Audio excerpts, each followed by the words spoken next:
Hey, ¿qué hay viajeros? Con la última update llegaron una nueva serie de armas, llamadas las Atlas, y el día de hoy las analizaremos a fondo para ver si valen la pena o no crearlas.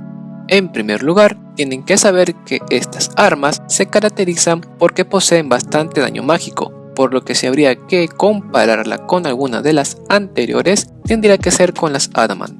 Anteriormente, estas eran las que poseían un poco más de daño mágico, a diferencia de las anteriores, pero ahora con la llegada de las Atlas sería mejor dejarlas de usar para hacer daño mágico y enfocarlas mejor para realizar ataque físico, debido a la gran cantidad de daño que pueden causar al enemigo. Ahora, si aún así sigues usando las armas de la serie Innocent, pues estas serían su reemplazo absoluto, ya que le ganan por mucho. Con respecto al refinamiento de las armas de la serie Atlas, por cada nuevo nivel que le damos, el ataque mágico sube en 20 puntos, pero al llegar al nivel 4, estos obtienen alrededor de 75 puntos adicionales, por lo que la diferencia es abismal a diferencia de las otras armas que solo subían alrededor de 60 puntos al llegar al nivel 4.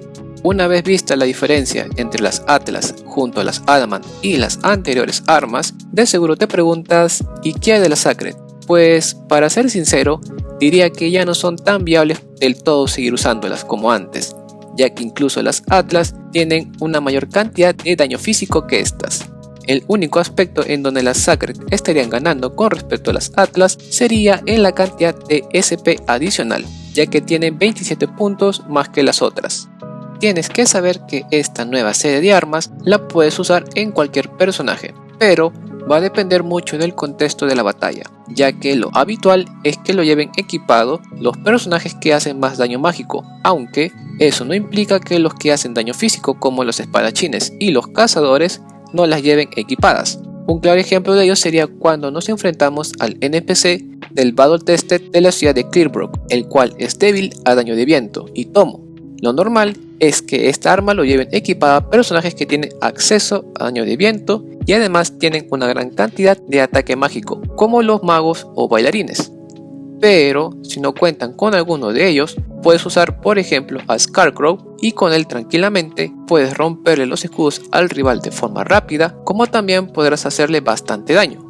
Ahora, con respecto a los materiales para poder crear estas nuevas armas, los vas a poder encontrar en todo el camino hacia la ciudad de Atlasdan, como también en el camino a la cueva del origen. Si piensan farmear los materiales en el camino a la ciudad de Atlasdan, lo mejor es que lleven en su equipo un personaje con ataques de lanza en área, ya que hay varios enemigos que son débiles a esta arma.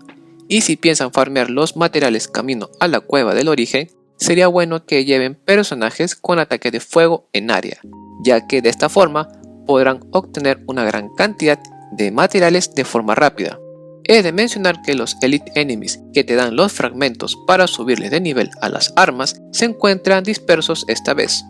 2 de los 4 se encuentran en la misma cueva del origen y los otros 2 están en unas ruinas en la parte de abajo de la ciudad de Atlasdan, aunque no es la única forma de obtener fragmentos, ya que en la Torre de los Recuerdos, en la Bonfire of Battle 2, tenemos disponible la zona de la nieve, en donde podrás farmear de 2 a 4 veces adicionales los objetos, para poder mejorar las armas al máximo de una forma más rápida. Con todo lo visto seguro te preguntarás, ¿vale la pena crearlas? Pues yo diría que sí, ya que vale la pena crearlas, ya que son actualmente la mejor opción para realizar ataques mágicos.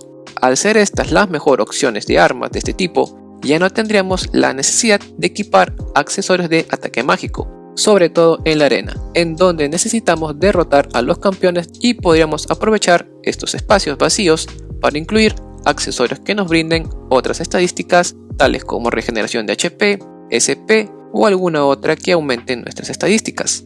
Además de ello, sería bueno intentar crear una arma de cada serie, ya que en el apartado de Fizz, al crear nuevas armas y armaduras, te dan gemas como recompensa, así que no estaría nada mal de hacerse con unas cuantas. He de mencionar que próximamente estaré subiendo la tier list actual del juego, debido a que hemos obtenido una gran cantidad de personajes nuevos este mes de enero. Así que díganme, ¿creen que vale la pena crearlas para dejar de usar la Sacred? ¿O prefieren seguir usando algunas de las armas anteriores? los leo en la caja de comentarios. Si te gustó el vídeo, no te olvides de dejar tu like, compartirlo en tus redes sociales y de suscribirte al canal. Nos vemos muy pronto con más contenido. Bye. See ya.